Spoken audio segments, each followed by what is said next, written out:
Okay, so I'm going to do my long overdue labor and delivery story. Basically, on May the 11th, I woke up and I thought I had just lost my mucus plug, so I called my husband because he was already at work, and I was just like, okay, well, I lost my mucus plug. I mean, I wasn't even, oh, no, I was 2 days past due because I was due on the 9th. And I was like really ticked off because I was waiting to go into labor naturally. So I just told him that I had lost my mucus plug and that he didn't really need to worry about it, but it was just another sign that the baby was going to come soon. So then later on, we decided that we were going to go and just go shopping for some things. And then I felt more wet. And so I was like, okay, I don't know, maybe I just have like this abnormally big mucus plug. But I ended up having a doctor's appointment that day. So we went and saw the doctor, and I had explained to him, that I knew I lost my mucus plug, but I was like also concerned that maybe my water was leaking. And so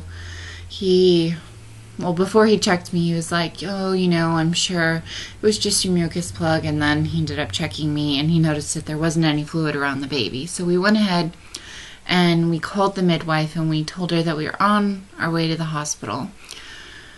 But that was already like 3 o'clock in the afternoon. And my water, I guess, had been leaking since like 10 o'clock in the morning. And I had no contractions whatsoever, which was like seriously irritating, because this time I really wanted the VBAC, and I read all the material and I just wanted to have natural labor. And when I got there, they were like, okay, well, we're gonna let you walk around and we'll give you about like another hour or two and see if you're able to just start contracting on your own. They didn't want to give me any kind of Pitocin or anything because of my heart condition. They were afraid that it was going to put too much stress on my heart and send my heart into an abnormal rhythm. So they refused to give me any Pitocin.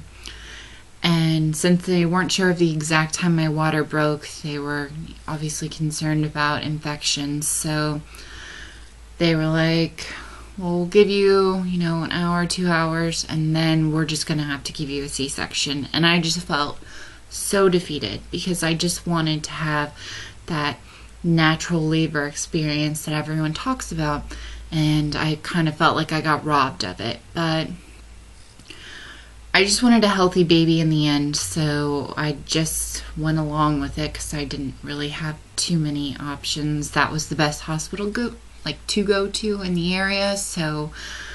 And they delivered my first son, so I trusted them and I trusted their judgment, and I was pretty sure that no other hospital had all of my medical records, so I just had to go with it.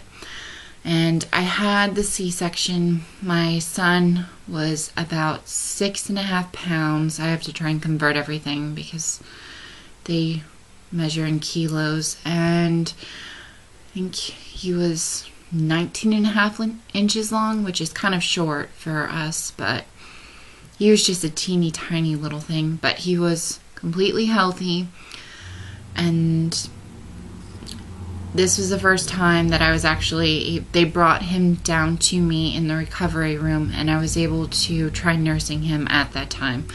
And with my first son, he was sick when he was born, so I didn't have that experience at all. So I was really glad that they allowed me to do that. And day 1 in the hospital, was fine after that. Day 2, he started having a little bit of trouble keeping his body temperature stable, so he was really chilled. They had to keep him in a warmer, and they bundled him up with lots of clothes. And I think it wasn't even until like day 4 he ended up getting really bad jaundice. I don't know if it's Germany or what, but it seems like a lot of babies end up with jaundice here. There's really not a lot of sunlight, and I don't know if that's like affecting it at all, but it seems like a lot of the babies end up with jaundice. So his levels, he ended up spending like 2 days underneath the blue light, and it was, I think his levels were like right at 12, so they were like, okay, you can go home, but you have to bring him back tomorrow so we can check him again. And that's what we did. And when we brought him back, I mean, even though it was May, it just really wasn't very sunny here.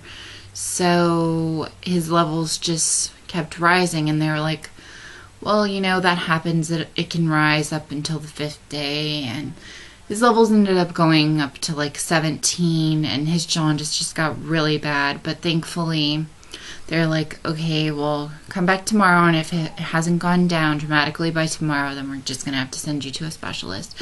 But thankfully, we came back the next day, and it was like, I think 13 or 14, so it was almost normal. So we just had to keep doing what we were doing, and I think they checked him a few more days after that, and it had finally gone to about a normal level.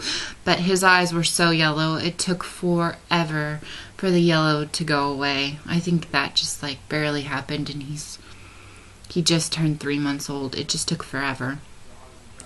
So, but other than that, he's completely healthy, so I'm really thankful for that, even though, I had to have the C-section and that wasn't what I wanted.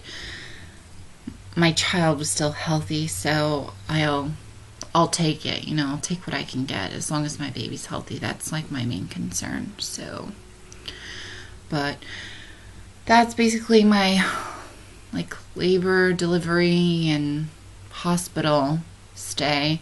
And my C-section was fine. I didn't get any infections or anything, and the incision it stayed really nice, and I didn't have any problems with it. And it was a lot less painful than my first C-section. My first one was like, it was awful. So I know they say it gets better with the second one, but I thought they were just lying to me. But it really was a lot better this time around.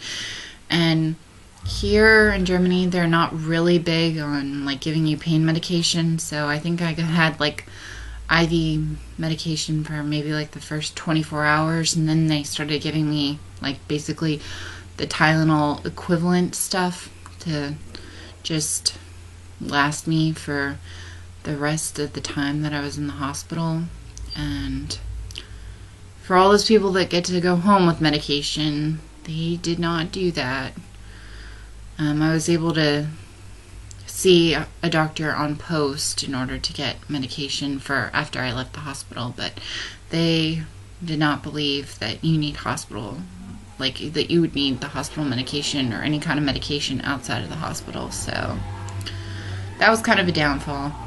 But yep, that's basically my update on that from what I remember. It was so long ago. But sorry it took me so long, but that's my story. Okay, bye.